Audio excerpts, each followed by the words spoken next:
Welcome to Challenging Climate, a podcast where we discuss the science, technology, and politics of climate change. I'm Pete Irvin, a climate scientist. And I'm Jesse Reynolds, an environmental policy expert. Each episode, we bring on a guest with a unique perspective and deep expertise on climate change and put challenging questions to them. In this episode, we spoke with Professor Jan Minx, who is an expert on decarbonization and all aspects of the transition to sustainability. But more recently, someone who's put a lot of effort into working on things like the IPCC's big assessment reports. And his expertise now, or one of his areas of expertise, is evidence synthesis and the application of new methodologies and tools to do that better. What I find interesting about Jan is the scope of his expertise is broad and stretches across a number of disciplines in a way that makes him uniquely positioned to synthesize information like what's found in Working Group 3. He's trained as an environmental economist, but he's drawing together a wide range of knowledge from both the natural and the social sciences. Yeah, I think that's right. And the fact that he's then not just worked on how to apply that knowledge into a synthesis, he's then started to think quite deeply about how do syntheses work, how can they be improved, how can we be more systematic, and how can we apply new tools and techniques to improve them. So yeah, I think that he is a great person to have on to discuss this report and how to do them better. If you're enjoying this podcast and episodes like this, please consider rating us or reviewing us on Apple Podcasts and elsewhere. And please consider supporting us on Patreon. There is a lot of editing, producing, and other work that comes along with making a podcast that takes up a lot of time. With your help, we'll be able to pay for some professional support, which will help make this podcast sustainable for us in the long run. We don't want to have ads in these podcasts, so we're hoping that you can chip in a few dollars or pounds a month. Go to patreon.com/challengingclimate to help support the show.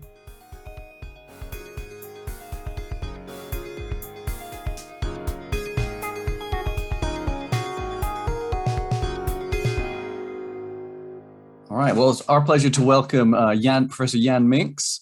He's head of the Applied Sustainability Science at the Mercator Research Institute on Global Commons and Climate Change.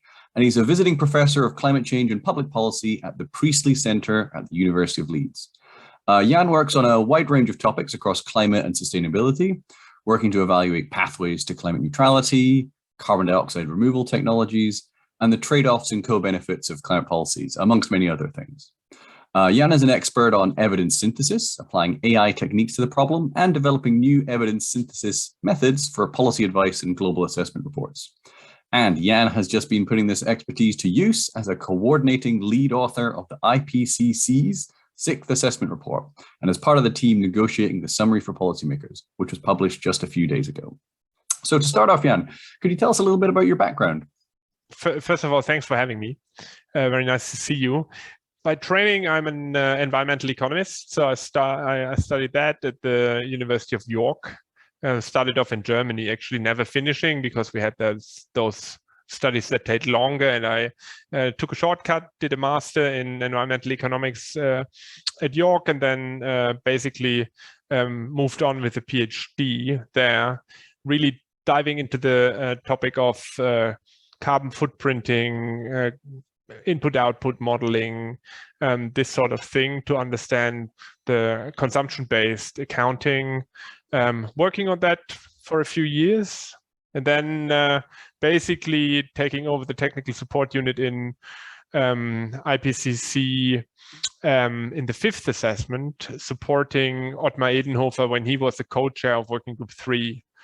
And that really changed my research life in many aspects. I got really interested in climate scenarios, really interested in climate policy evaluation, because there is really not enough evidence from my perspective. But I also, at some point, because we have those thousands and thousands of references in the IPCC, I saw this study in Nature Climate Change by Greeneisen and Zhang, I think. And it was just a short piece, trying to answer the question, how many scientific papers are there on climate change? And they just redid their query to get a more recent estimate for the AR5 cycle, because I was intrigued and I wanted to know how much we covered roughly. And it came out to be only in the Web of Science, like I think 115,000 publications during the AR5 cycle. And then I was thinking, wow, so we only cover actually a sizable, but just a fraction of those. And what does that mean for an assessment body like the IPCC, who has a mandate to say, okay, we are doing comprehensive assessments of the underlying science, and where does it lead us? And basically I followed that route now a lot, along two tracks, maybe systematic review methodology, so the stuff they're doing in health sciences, and trying to think how we can use that in policy evaluation, and also extensions of that not only looks at quantitative evidence but also qualitative evidence, but basically just the idea that also for reviews you need a methodology, not just the impenetrable windings of your brain, because I feel even as a reviewer that it's hard to review a review because you don't actually know how to evaluate it at the end of the day. I know whether or not I like it and whether or not I share this, but what happens if I don't agree with the assessment? Can I then reject it?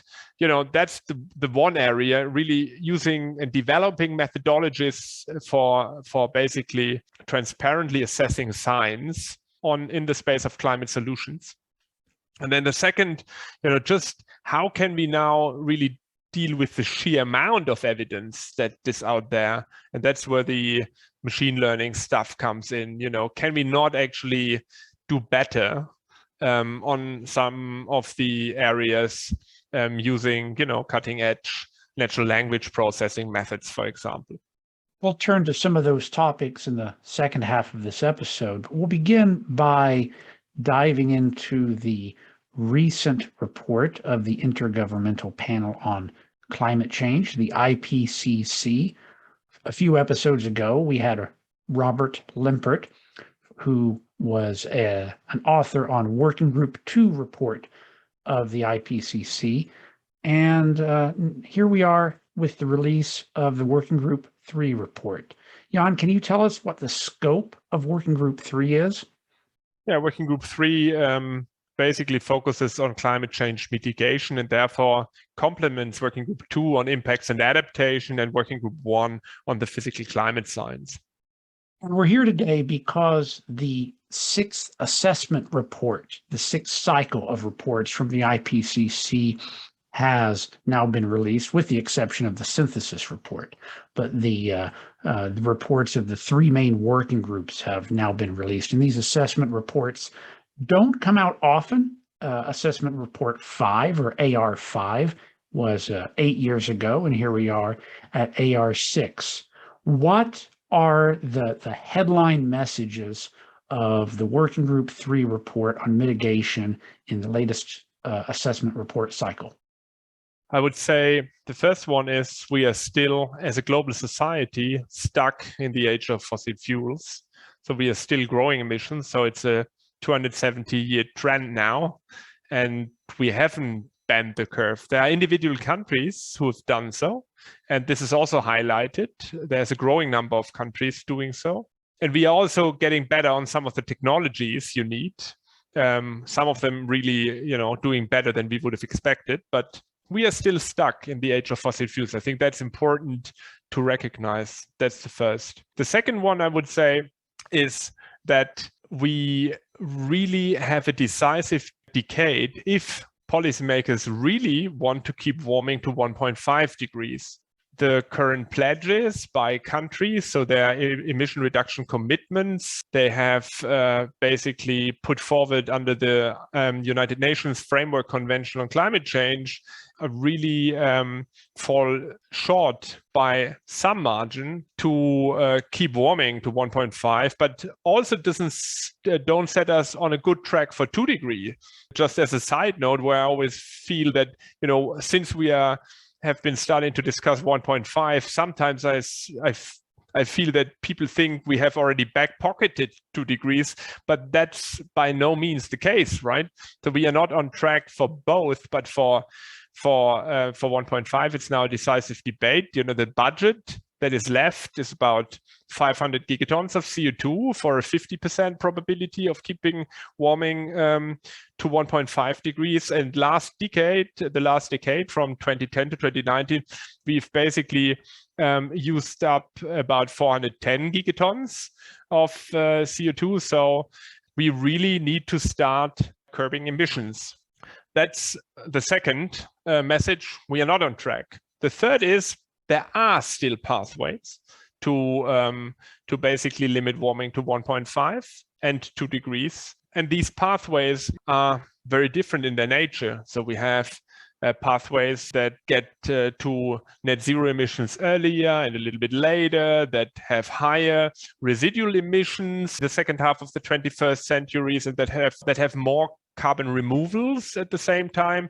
And I think so there is still a space of choice. It's important to realize that we cannot keep warming to 1.5 degree in the same way like 2 degree. If you look in the SPM, the category is called with 1.5 with no or limited overshoot. That basically means almost all of the scenarios basically slightly overshoot 1.5 and then they come back. And that also means, you need net negative emissions. Those play a critical role in these scenarios. I would say important message here again, just to think about what we are up to. 1.5 degree scenarios quite consistently go to net zero in 2050. So from now 30 years, less than 30 years, to basically bend, not only to bend the curve, but what we've built up in 270 years, we need to bend down and reduce to net zero in about 30 years, or about 50 years for 2 degree. Steep challenge, but there are pathways, and we can do this in very different ways with pathways. The Working Group 3 puts forward illustrative mitigation pathways, some basically focusing on renewables. So there are pathways that are very that have high shares of renewables. Others have low energy demand. Others are more consistent with broader sustainability objectives. And they have very different implications. And I think, but they also highlight, that there's not this one way of doing it, and there's lots of scope also for political decisions. And I think that's an important point there. But yeah, so the third message, basically, there are still pathways to 1.5 and 2 degrees, but they are really challenging. But they are available. Fourth message, that's really bad number, right? You should only have 3 usually, I think, from a communications perspective, but I have a fourth, unfortunately. No, there are, if you look at 1.5 scenarios, to keep it well within reach, like in least cost scenarios, they approximately halve 2019 emissions by 2030. There is also an analysis of mitigation options. And interestingly, that assessment says we have mitigation options that can cut our emissions from 2019 level half by 2030 that cost $100 or less. And half of that are costing less than $20. So I think that's an important message, because it says, if there is impetus from the political level, it is nothing that we cannot afford.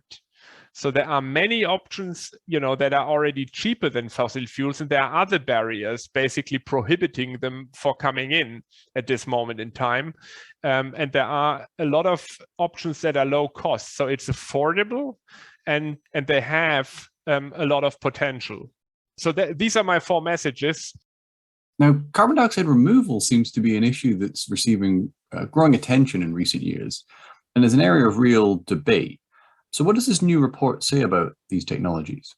In terms of carbon dioxide removal, I think it's an interesting report because I think there is a lot of important clarification that is done. It basically says, I would say, listen, governments, if you say net zero, you have already said yes to carbon removal. And now you should think about it. And I think that's an important message. Of course, the community is well aware of that, but I think it's an important message to be acknowledged by governments. And that basically then also, lays out the typical stuff like, that's the first use of negative emissions, basically to compensate for residual emissions. And then there's, of course, net negative emissions. We already talked about this. A second choice we can see in many scenarios. And then also, of course, to accelerate mitigation as a third way.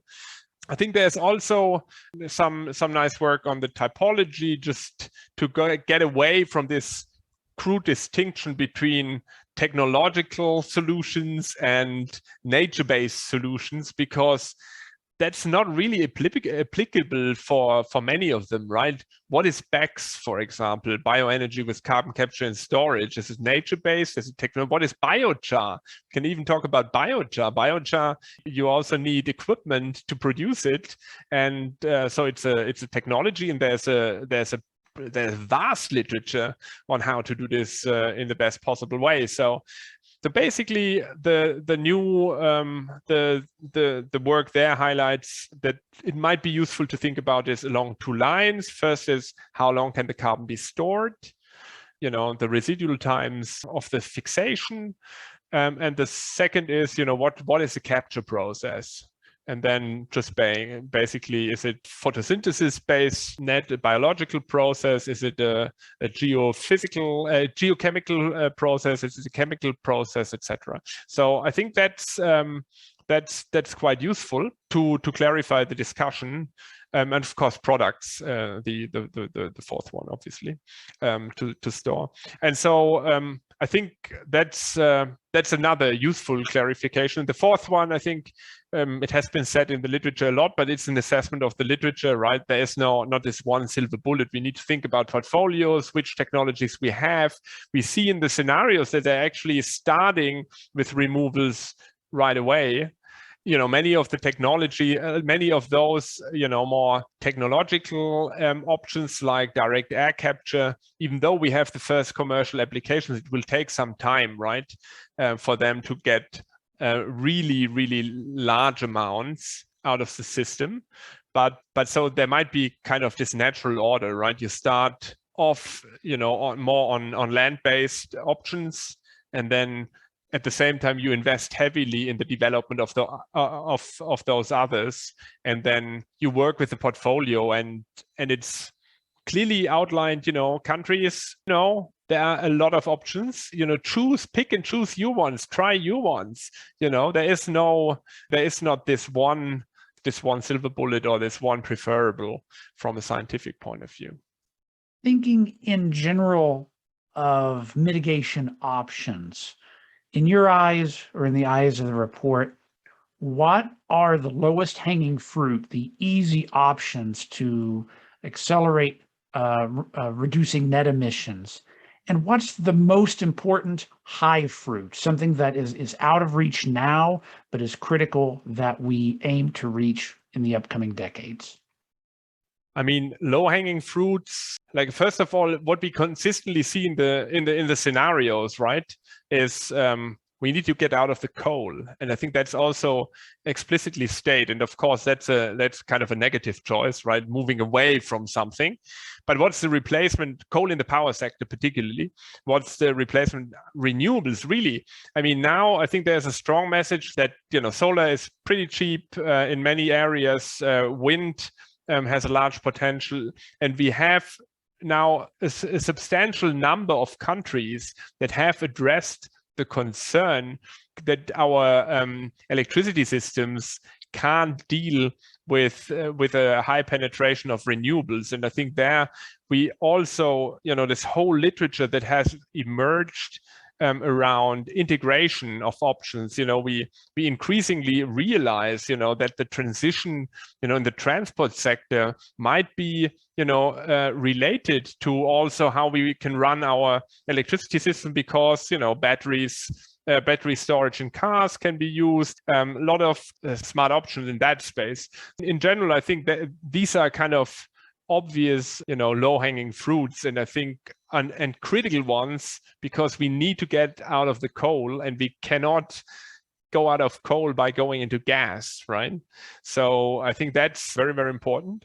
In terms of those important ones that we don't have, like from my perspective, it's really carbon capture and storage is a really important one, because I'm German, and I know all about the problems also with social acceptance of carbon capture and storage. So we need to acknowledge that this is a critical technology that we need in different spaces. For me, CCS in the power sector doesn't make sense at all, for various reasons, already for cost reasons, etc. But also because we really we shouldn't pretend that from now on we will be able to scale that technology really, really fast.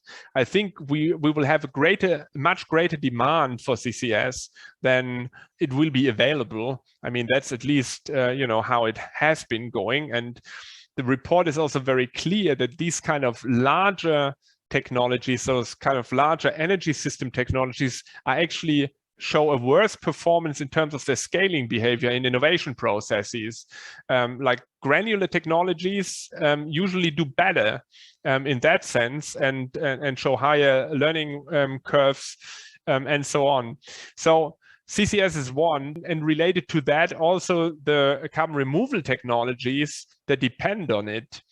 I see actually great promise in direct air capture personally, and I think it will be an important one in various contexts. I think there is some scope for synfuels. The report is very much on batteries in transport, but I think I'm always just, I'm not an expert in that space, but I'm always getting nervous when people know that it will be just one technology, and maybe that's how it will be. But I think there will also be a demand for synfuels. So direct air capture also kind of versatile, but above all, we need also those technologies that really sink the carbon in a way that we are fairly confident that it stays there for longer time periods. I think that is something we haven't figured out. And if we look at the rates of removals that we see in those scenarios and these gigaton numbers, I'm a bit nervous that we will have that capacity at that scale. To give a sense of the scale of carbon removals that we're talking about, to put everything in perspective, to be honest, net emissions of greenhouse gases currently are approaching 60 gigatons per year carbon dioxide equivalent. That converts the other greenhouse gases over to CO2 in terms of their capacity for warming, let's say. So things such as methane. The scenario that I saw in the document says that in the models that would have a 2/3 chance of limiting warming to 2 degrees this century, we're going to see somewhere between 200 and 650 gigatons total of air capture, whether that's with bioenergy or not, and approaching 250 gigatons of carbon capture through afforestation and reforestation. So just some back of the envelope calculations that suggests 10 to 15 gigatons per year total of CO2. Am I right with that sort of rough math? If we're looking at that over the century, if we're looking at hundreds over the century, we're looking at tens per year. I mean, there are scenarios which use a lot less.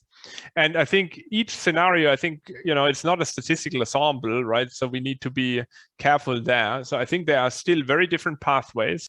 Even if we say we only need 5 gigatons, by 2050 of removals, I'm already a little bit nervous. I'm not a skepticist, I think we can do this, but I think just my nervousness comes from the fact that, we have experience about technological transitions and they take time.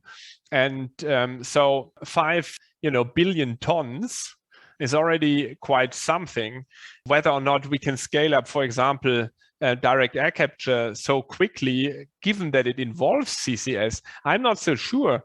It's for me, these geological storage potentials, which are always assumed and, allow CCS to scale well in the models, I don't even doubt that they are there. I'm just nervous whether or not we can actually use them for various reasons. And so my feeling is always we need a strong recognition that we need to have that capacity, but we also need to be very aware that we need to develop those capacities and make that funding available now to bring those technologies there. And the third thing is to recognize, that we shouldn't bet on them at the same time. So we need to, and I think that's also a very consistent message from the report, because even those scenarios which are supposed to be less ambitious in the short term are hugely ambitious in, when it then comes to the moment when they kick in with climate policy, because they even in a steeper way reduce emissions. So we need like super strong emission cuts. And I think limiting our dependence on carbon dioxide removal to the extent we can, knowing that we, can't fully, and we may even don't want fully to, we can be dependent on it, but limiting large-scale dependence that we really need these technologies to achieve the goals to the extent we can, I think is a precautionary advice, I would say. Let's talk about carbon removals and budgets. Points toward a fact that I think is underappreciated, and that's that carbon dioxide is a cumulative pollutant. We think about the pollutants we're used to. So let's say acid rain precursors, that if you reduce the rate of production of acid rain precursors by half, then the acid rain becomes half as bad within a couple of years or so when a new equilibrium is reached. Excuse me, because the old acid rain falls out of the sky, ends up in the rivers, ends up in the oceans. CO2 is different. It accumulates. So in order to stop global warming, we have to reach net zero emissions, not just reduce emissions, but actually zero that out. And that's how we end up with this idea of a carbon budget.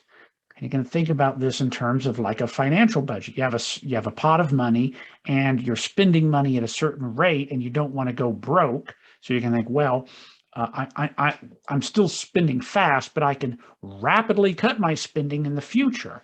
And I think that that's something that we're worried that we've been seeing in the series of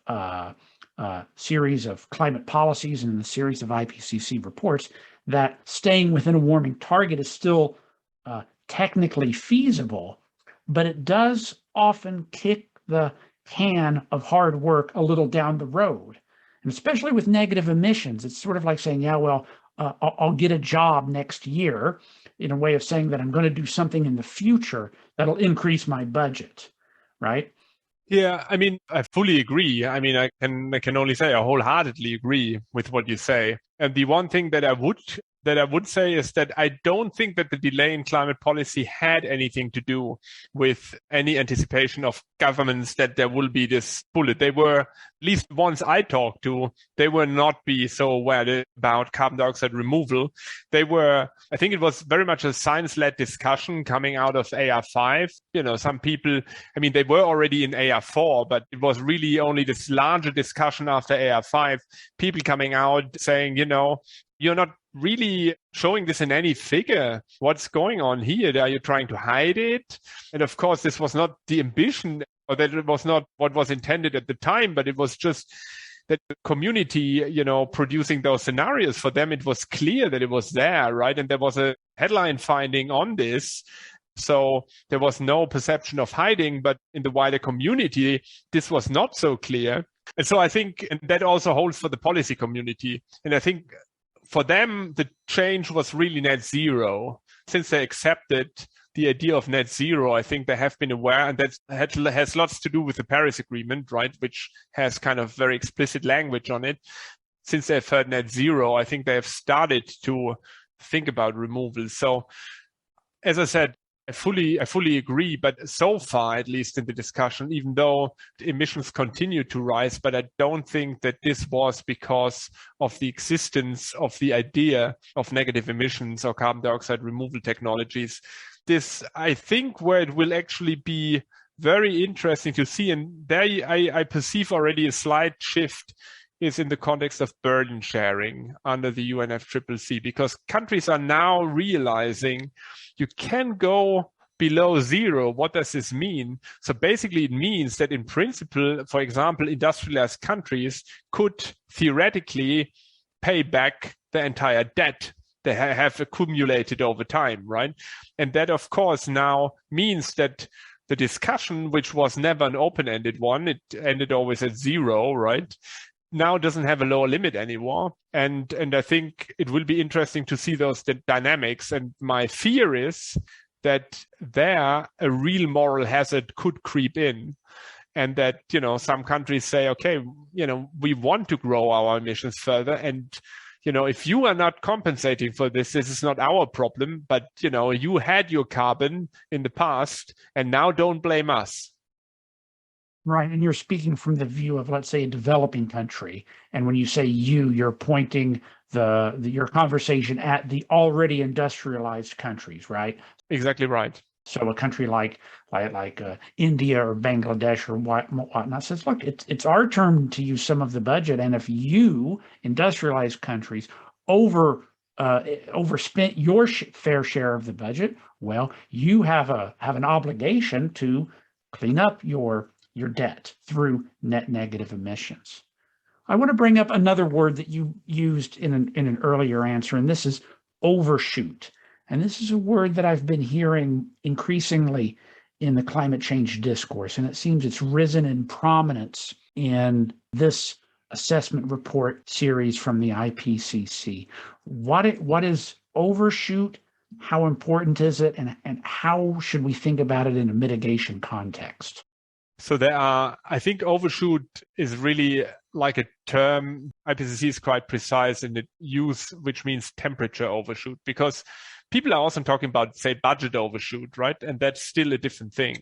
Temperature overshoot basically describes a situation where we might have a temperature target and we might just feel that we are not able to hit that anymore throughout the entire 21st century, which has always been the intention, right? So typically the 2-degree scenarios had always been described as scenarios that throughout the 21st century stay below 2 degrees with, say, 67% probability or 50% probability.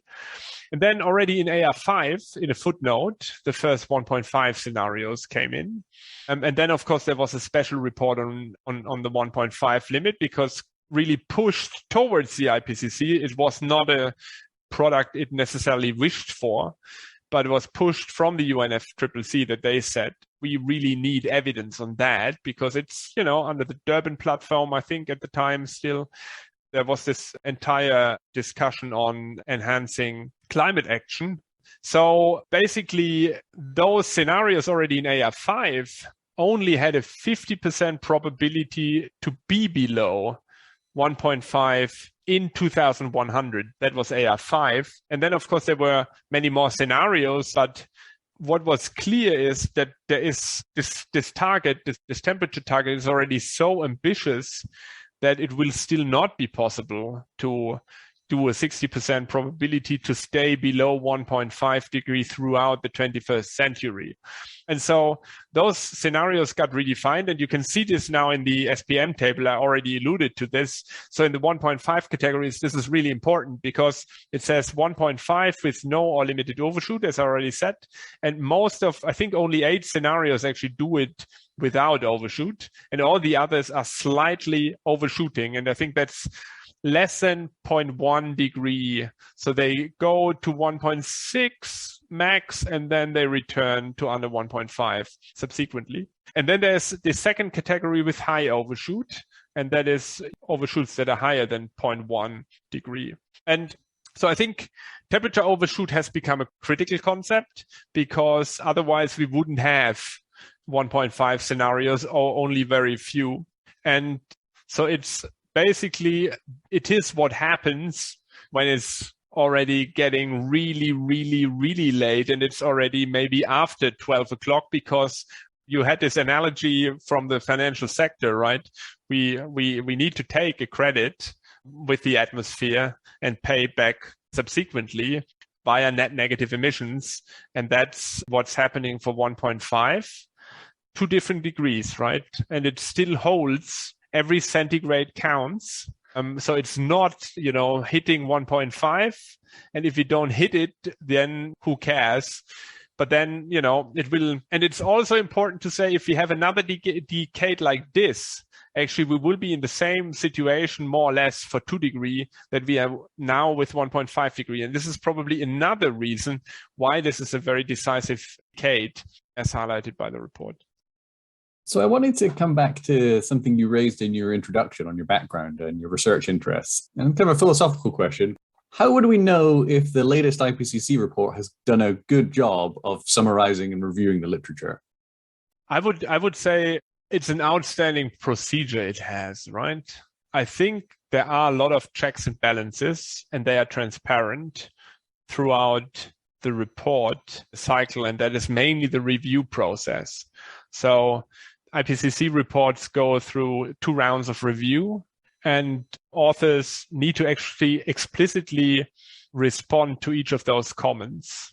And, the responses are then publicly available also later on. This time round, just to give you an impression, we had nearly 60,000 comments, which basically highlights, that we are also getting at a stage where this, in a volunteer process, it really pushes it to a limit.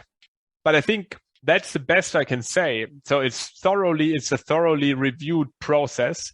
It's also a process with a diverse author team, because we are in working group 3, right? It's not only about, I'm not saying that, natural science is value free. There, one could have also long discussions, but I think it's safe to say it's not as prevalent as it's in working group 3, where it's around solutions, lots of stuff around burden sharing. It's a very, very value-laden process, even, in terms of if you try to avoid it, but even how to provide a balanced assessment, it really depends how you cut emissions, how you show emissions. Do you show production, consumption? That's now my chapter, right? Production, consumption based, deep historical, per capita, per unit of GDP, you can get very different messages. And I think for that, you also need very balanced author teams. It makes sure that different perspectives are also on the science are reflected, because there is, on all of these things, one is, is it actually, are the numbers the right numbers, but is what we provide also balanced in the perception? And I think that's what the IPCC also tries to do, right? And I think there it's the best we have. It's not perfect, but it's something where I'm always again really surprised how willing individuals to invest a lot of their time voluntarily. I think you've covered kind of the thoughts I was going to bring up here, but let me just sort of drill in here. I guess some of the stuff you said you were doing in your research is trying to come up with improved methodologies for conducting reviews and for evaluating them and for passing some of that task over to machine learning. So how can we evaluate reviews and how thorough and good they are? Maybe I've almost exaggerated by saying we are developing these methods. Has a lot to do with importing them from other fields and, applying them to climate. In terms of the review methodologies, we are doing science, and even if you want to do proper qualitative assessments, you need to have a clear methodology how you do things. If you cannot explain that anymore, I'm not sure you are still in the realm of science. So there needs to be a yardstick, and I think ideally we should outline that in a protocol so that it's very clear of what you want to do. And that's actually what systematic review people do, right? You first conduct a protocol. And we are doing this, by the way, in climate modeling, where I think, the major achievements of the IPCC lie. Model intercomparisons really have been a synthetic tool that has been extremely successful to evaluate alternative futures and to also understand the past, particularly with regard to the Working Group 1 stuff on climate science, right? Can we understand natural processes in a way that our models can reproduce the past? Of course, with kind of integrated assessment models on, emission reduction pathways, that's something more different, because complex social systems, where there are economic crises and all those kind of things that are hard to predict by a model, for example. But there, I think the IPCC, has done an excellent job, and particularly not the IPCC, but the community surrounding the IPCC, who in my perception, which operates very much around that assessment. So CMIP is a coupled model intercomparison project. It does an excellent job there, and I think it's absolutely breathtaking what is taking place there. Now, when it comes to climate solutions, would be my big claim. Stuff like what works, what climate policies have worked, which energy policies have worked. A lot of also engineering stuff. What are the potentials in certain areas? All those kind of literatures. I think there's not so much of a tradition to do reviews. Reviews, for example, in the social science are often given to people who are distinguished scientists, and they are trusted, and they can, write a review in that top level journal, for example. And that I'm not debating that, there are lots of good reviews. It will still be hard to review them. So I think in my proposal would be on these kind of non-modeling studies. And that's a vast evidence base that is evaluated by the IPCC, but also in all kinds of other assessments. That's not specific to the IPCC. It's a general problem in scientific policy advice, I would say. We need to get to a position where there's a paper and we say what we want to do. We'll outline this we outline the review we want to do with what kind of method, and then we do that. And in the health sciences, just to close this up, it has not always been like this as it is with their systematic reviews. They had the same discussions that we are having now, or that we are starting to have, I should even say. They had 20 years ago and 30 years ago, and you can read that in Science and in Nature, where people are claiming, these crazy systematic reviews, they don't do anything for us. We should just have traditional reviews.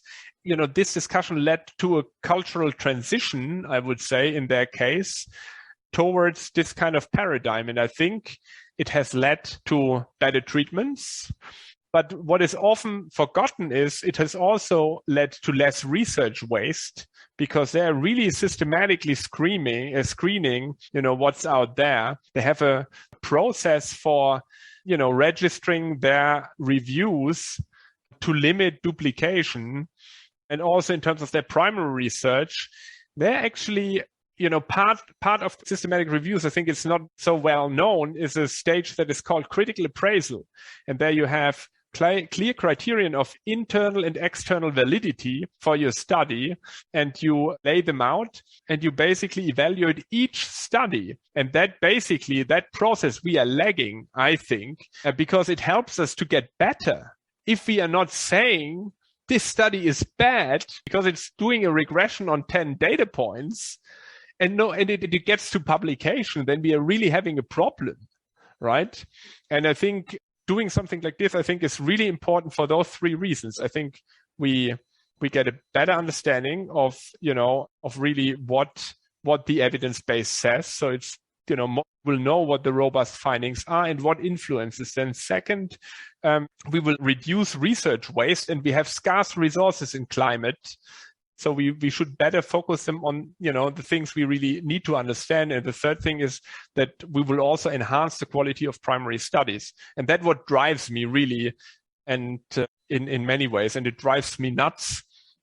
For me, it's really hard to describe, but it's a clear contradiction that we have that great stuff in the intercomparison space on the modeling side, and that other space where I think we are doing much worse. What role can machine learning play, and what are its limits for helping us conduct reviews and analysis of research? I think machine learning is always great, particularly great when, you have lots of repetitive tasks. So one big application is in systematic reviews. People use a lot of time for screening literature and selecting relevant studies, but that is something an algorithm can do very well. Just looking at the data you look, seeing your judgments and reproducing this from the time when you are sufficiently confident.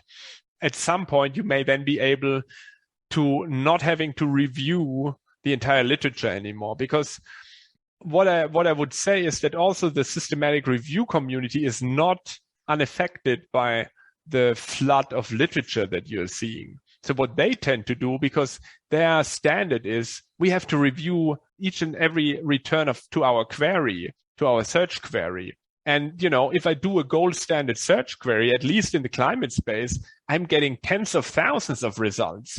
And I have little appetite to review them all. But we've really learned that this is where machine learning is very, very effectively applied. There are other spaces that are equally, would be equally interesting when we have to, for example, extract effect sizes and, put them in our database. For example, a meta regression, later on, and all the relevant stats that we want to have. This is something your training set will be still limited. Often we look at 300, 400 effect sizes, and it's such a specific judgment that this is really hard for an algorithm to do. At least we have not been very successful. It can point you to numbers, it can extract automatically tables, but the judgment is still yours. And I think so we need to, and for me, this is also the charm of the field, that it's very interesting in terms of finding the right balance in this human machine spectrum. Then a last area where I think it's kind of very effective is actually in those kind of, the IPCC, I think, does kind of larger scale things, right? They're kind of vast in scope. So for example, the ambition to look at what kind of climate impacts documented in the peer-reviewed literature. This actually just sparked a recent publication that we had in Nature Climate Change, when AR5, they had this table with impacts that could be attributed to climate change from about 350 studies, which was, an excellent piece of work, I have to say. But I was always doubting these numbers, and these numbers turned out to be very controversial also in the approval plenary at the time, because African countries said, look, everybody says we have all those impacts, and, I can't see them on the map because there's less science there, right? And the authors just responded, we are fairly confident that that's all there is. And I started thinking, so I wouldn't be so confident about that. I'm not so sure that you're actually misrepresenting African countries, but I think there's a hell of a lot more. Then we did that study where we just looked into this, and we took a much wider definition of what constitutes an impact. But what we did, and this is maybe also kind of a methodological advancement, we took modeling data on impacts attribution on temperature and precipitation, and at a granular grid cell level, and overlaid this simply with evidence of climate impacts that were documented in the literature, regardless what attribution methodology was applied. And then we looked, whether or not that impact, what the driver of that impact is, and we selected those on temperature and precip. And then we looked at that specific location, which we can extract quite efficiently from the study via machine learning, whether that impact actually occurs in that grid cell, and basically classifying all those impacts and extracting all these locations. This is something machine learning can do. So we found about 100,000 studies, actually. And we extracted the locations and overlaid this at a grid cell level. And I think, that's kind of something that is interesting for the IPCC, because sometimes they want to show a real overview. So mapping, but that's for me more mapping than synthesis, right? It's maybe somewhere in between there, but that's, I think, machine learning is really useful for, to see what's out there, classify this. There's actually also something we are right now doing for CDR to build just, like a broad map of CDR that can be living, in a sense that it's a machine learning pipeline that then simply can run and be updated, and you can search much more efficiently and, in the fields you're interested in. I just want to move on. Some of your work in the past, you mentioned, focused on concepts that help us understand decarbonization and the processes there. So yeah, could you give a definition of the carbon footprint? What is that? The way how we defined it was always a consumption-based view of attributing emissions. So, for example, it's one thing to account for, what's happening on a particular territory or within that territory. This is what we do in normal emission accounting, right? And then the other thing is, what the global emissions that occur throughout the global supply chains from the consumption that is taking place on that territory. So means what are, just to break this down, right? So what are the emissions, for example, that occur throughout the world for me drinking a cup of coffee while we are having this chat here, or the production of this desk I'm sitting at, or whatever, right? And so you have that vector of all the consumption that is taking place in a particular year, and you get, this other kind of sum of the total emissions that are related to this bag of consumption. That is what we usually termed carbon footprint. It's often also applied for lifestyle analyses, right? And those kind of things. In life cycle assessment of products, this is also something. And that's what's often termed carbon footprint. What are your thoughts on the kind of moral character of carbon footprints? Is someone with a high carbon footprint less virtuous? Actually, there's a chapter in this IPCC report I really highly recommend you to read. It's chapter 5. My friend and colleague here at MCC, Felix Kreutzig, and that's on demand side and social concepts of mitigation. And I think they're making a very important point. So as you said, I did some lifestyle analysis, and it always was strange to me that I think lots of this discussion is really about you as a consumer. You should take responsibility for what you do. And, and I was always very skeptical about this. So the first point is, you need to be really thoughtful about, what can people actually change within a given infrastructure. And I think that's what they are making very clear. I think it's figure SPM6 also SPM6 in the summary for policymakers. And it breaks down that kind of wedge from what they call demand side solution into different components. And for most of the sector, apart from food, this component is quite small. So what you can get from the scientific literature, for example, from reducing your home energy consumption, that's quite small. But getting, the same service level, when you suddenly, retrofit your house, when you, have a heat pump, and that also involves behavior. We need to purchase this stuff. And also when we move around in infrastructures, that is the other point. So technology adoption is one, but also the infrastructure. We are moving in a context.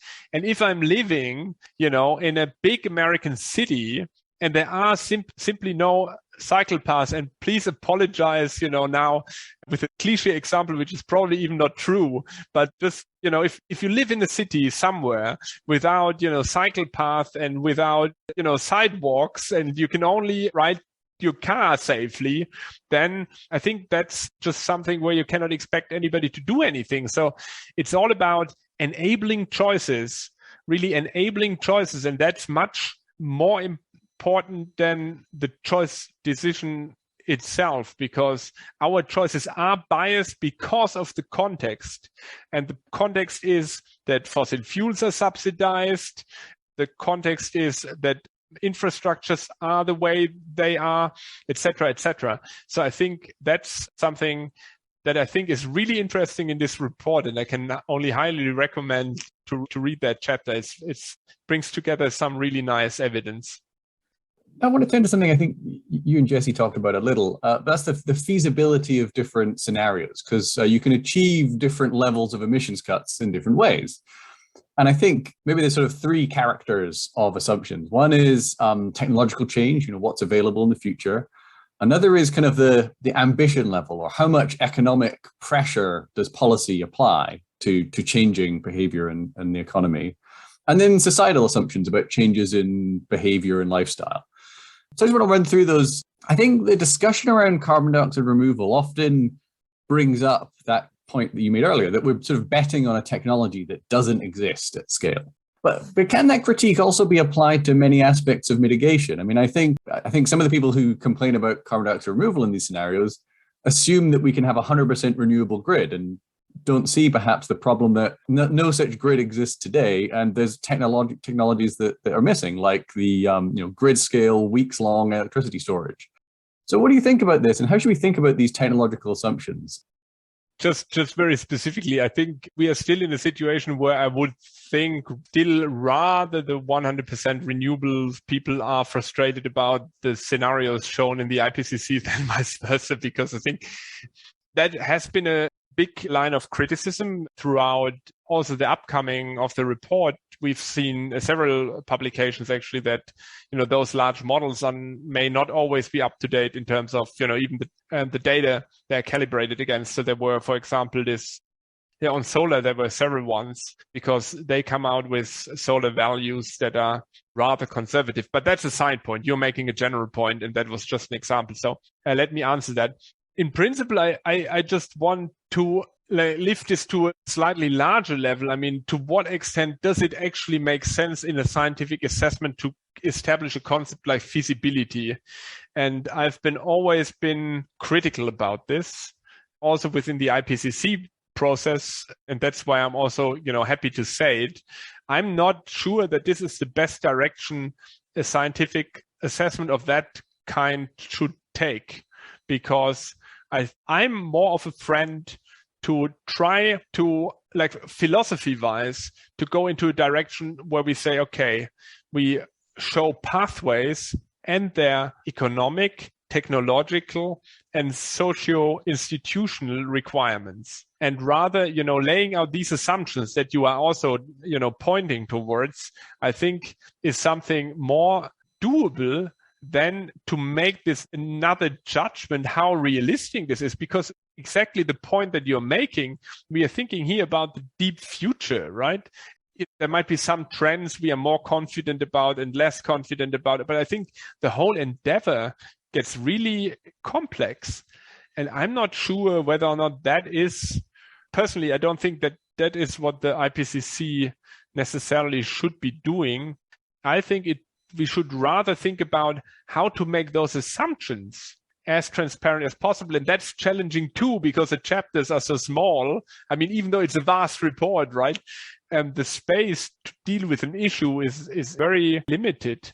And so my feeling is that this whole feasibility stuff is very fashionable. Now also we see this increasingly in journals.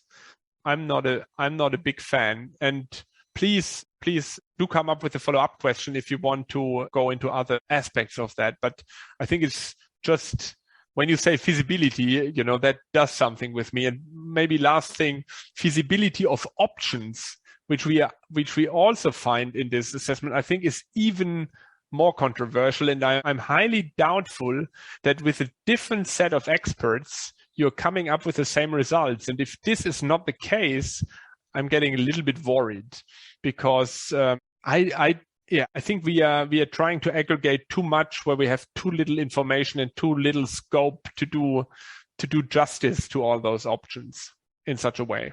Just a quick follow-up. What I did notice in this report is that, unlike previous assessment reports, to my knowledge, it discussed in the summary for policymakers estimates of the price of the economic cost of aggressive mitigation. And one could say that cost is a proxy for feasibility. Many things are feasible as long as they're within the bounds of the laws of physics with sufficient financial investment. And I think that that's a real step in the right direction, that it puts up and says, look, the type of mitigation that would be expected to give us a 2/3 chance of staying below 2 degrees will cost us a couple percent of GDP, but that's expected to be a net benefit relative to the costs of climate impacts that it would likely avoid. Absolutely, I fully agree, Jesse. It was also in AR5. They did also do it in AR5, but I fully agree. I think that costs are a very good proxy to see how difficult it is for the models. And there is a great paper, actually, Environmental Research Letter is a great journal, but for me, this could have been published in Nature or Science by Gunnar Luderer, where he did a series of scenarios doing exactly that, looking at the frontier. When the models getting to that frontier, and then they are shooting up in the costs, right? That's all we need.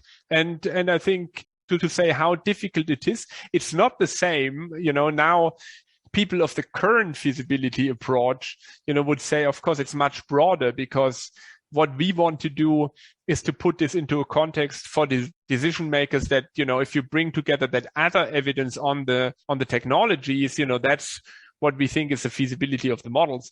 But I think simply highlighting how difficult it is for the models is already like a really relevant piece of information for that. So I guess you kind of went against the theme I was trying to go for with these questions, but I think let me just plow on regardless, or plow on in a slightly modified way. I think one of the critiques that's perhaps come from more the activist side has been the lack of ambitious assumptions about cultural change in consumption. How do you think about those, and how do we assess them? I mean, that speaks to the discussion that we had earlier with regard to Chapter 5. I think that is what they are trying to show. I think those wedges tend to be relatively small. So what you can actually do within a particular context. But changing that context, I think people need to appreciate this, also needs, a cultural change, right? So we've seen many examples where people are not happy to adopt the technology. They have views even on large scale technologies they don't adopt themselves, but which are adopted close by, say CCS, right? How large that is, I don't know, but I think it's particularly ill discussed. So what I often sense from this community is that there is this kind of idea that if we have a radically different system, then, that problem would go away. And I personally don't believe that. And I also should make sure that we match what needs to be changed with the actors that can change it. And I think what, people can change is limited. And if cultural change, means some larger social revolution or transformation, then I'm very skeptical that this is the best strategy to get to net zero in 30 years. But it comes down to that I usually don't know what it actually means. And I think if it means lifestyle change, then I would say, it's all about context. So we need particularly to work on the context and enable people to do the right choices. If it's about system change, that I'm not sure whether or not that goes into the wrong direction if you want to be rapid. And so I think that would probably be a topic for another podcast. Climate change can be a somewhat disheartening, if not depressing topic. What in this domain gives you a sense of hope and optimism for the future? For me, it's really all about the fact that I think we've seen technologies developing much faster. I'm not a technology enthusiast, and I'm also critical of several technologies, but I think technologies are the major part of the solution if we think, obviously, because, if we want to be carbon neutral, I don't know, even going back to the caves won't achieve that necessarily. So it's all about technology and how fast can technology be. And I think we have not seen like massive climate policies, but still some technologies have done for different reasons much better than we would have expected. And solar, PV, wind, on the one hand with some little climate policy, but also very interestingly batteries coming more from private sector dynamics. And I think, for example, there's also something in the carbon removal space that I'm also seeing. There's actually quite a lot of interesting activity in the private sector space that could lead to a lot of dynamics in a space where, in my perception, sometimes governments are leaping a little bit behind. So that's also kind of interesting. But, if we now say, once we bend the curve and start, for me, it's all about bending the curve. It's not about necessarily, those exact deep emission reduction numbers. But if, say, in a large portion of the world, or even globally, we start, due to climate actions in various places, start reducing emissions because we've been starting to put those policies in place. I think that will unleash technological dynamics we cannot anticipate, and the models have shown that they can't anticipate them. They are very optimistic on the institutional policy side. There's just like a global carbon price kicking in and boom, everything explodes. But on the other hand, they have been quite pessimistic for really dynamic technological developments. That's what I'm banking on. I think that's the only thing I can think of. Maybe it's just, maybe I am lying to myself, but that's where my hope is. Professor Jan Minx, thanks for joining us on Challenging Climate. Thanks for having me. It was really nice talking to you.